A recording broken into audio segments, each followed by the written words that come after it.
আসসালামু আলাইকুম everyone, welcome to my channel. আজকে একটা সেমাইয়ের ডেজার্ট রেসিপি শেয়ার করব। তার জন্য এখানে আমি একটা প্যানেতে ঘি গরম করে অ্যালমন্ড আর কাজু বাদামগুলো দিয়ে দিব, দিয়া একটু হালকা করে ভেজে নিব। তারপর এর মধ্যে কিশমিশগুলো দিয়ে দিব, কিশমিশগুলো দিয়া আর একটু টাইম হালকা করে ভেজে নিব। ভেজে তারপরে একটা প্লেটের মধ্যে তুলে নিব। সেম প্যানেতে আবার 2 চামচ ঘি দিয়া সেমাইগুলা ভেজে নিব। সেমাইগুলা গোল্ডেন কালার করে ভেজে নিব আস্তে আস্তে।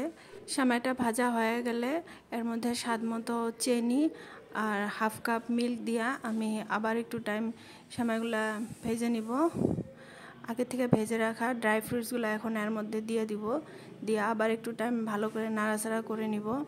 সেমাইগুলো যাতে একটু সফট হয় তেমন করে ভেজে নিব।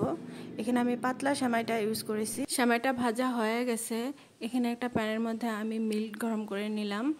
তারপরে একটা বাটির মধ্যে ঠান্ডা মিল্ক নিয়ে তার মধ্যে কর্নফ্লোর 1 চামচ, কাস্টার্ড পাউডার আর পাউডার্ড মিল্ক দিয়া ভালো করে মিক্স করে আমি গরম করা গাখিরটার মধ্যে দিয়ে দিব।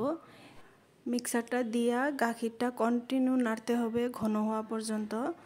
এখন একটা বলের মধ্যে আমি সেমাইগুলা দিয়া ভালো করে চাপা দিয়া সেট করে নিব। পুরা বলটাতে ছড়িয়ে দিব। হালকাভাবে হাত দিয়া একটু এইভাবে সেট করে নিব। তারপর এর মধ্যে রেডি করে রাখা মিল্ক, কাস্টার্ড এটার মিক্সারটা উপর দিয়ে এইভাবে ছড়িয়ে নিব। এই তো এখন উপর দিয়ে একটু সেমাই আর ড্রাই ফ্রুটস সাজিয়ে দিব।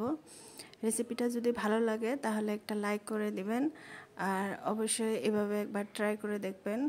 আর যদি নতুন হন তাহলে চ্যানেলটাকে সাবস্ক্রাইব করে দিবেন। নেক্সট আরেকটা ভিডিও নিয়ে আসবো ইনশাআল্লাহ।